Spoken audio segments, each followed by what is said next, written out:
आरव एक छोटा सा शहर में रहने वाला 24 साल का फोटोग्राफर था। उसे दुनिया को कैमरे में कैद करना पसंद था, लेकिन उसके अंदर एक अजीब बेचैनी रहती थी, जैसे वो किसी ऐसी कहानी का हिस्सा बनना चाहता हो जो सिर्फ तस्वीरों में नहीं, दिलों में जिंदा रहे।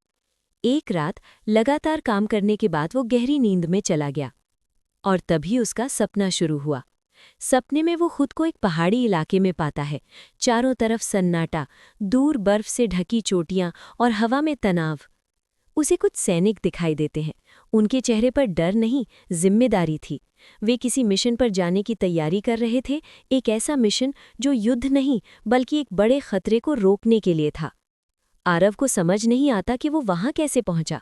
वो सिर्फ देख सकता था, सुन सकता था, पर किसी से बात नहीं कर सकता था। एक सैनिक धीरे से कहता है, हम लड़ने नहीं जा रहे, हम बचाने जा रहे हैं। मिशन शुरू होता है। आरव देखता है कि खतरा किसी देश से नहीं बल्कि कुछ ऐसे लोगों से है जो दोनों तरफ के लोगों में डर और नफरत फैलाना चाहते हैं। उनका मकसद था आम लोगों को एक दूसरे के खिलाफ खड़ा करना। सैनिकों का लक्ष्य था उस खतरे को खत्म करना, बिना किसी निर्दोष को नुकसान पहुंचाए। आरव पहली बार समझता है, कभी कभी असली लड़ाई सीमाओं के बीच नहीं, सोच के बीच होती है। मिशन के दौरान एक घायल लड़का मिलता है। वो दूसरी तरफ का था, लेकिन उसकी आंखों में वही डर था जो किसी भी इंसान की आंखों में होता है। एक सैनिक उसे पानी देता है। आरव हैरान हो जाता है, ये दुश्मन को क्यों बचा रहे हैं? तभी सैनिक कहता है, दुश्मन वर्दी या जगह से नहीं, इरादे से बनता है। ये वाक्य आरव के मन में गूंजने लगता है। अचानक तेज आवाज होती है और आरव की नींद खुल जाती है। सुबह हो चुकी थी, सब कुछ सामान्य था, पर उसके अंदर कुछ बदल चुका था।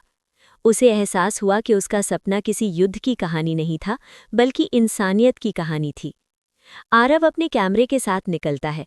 अब वो सिर्फ खूबसूरत तस्वीरें नहीं खींचता, बल्कि ऐसी कहानियां दिखाने लगता है जहां लोग एक दूसरे की मदद करते हैं, चाहे उनकी भाषा, जगह या सोच अलग हो।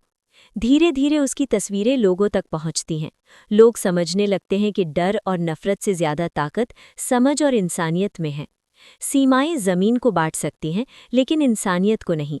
असली जीत तब होती है जब नफरत हार जाती है और समझ जीत जाती है।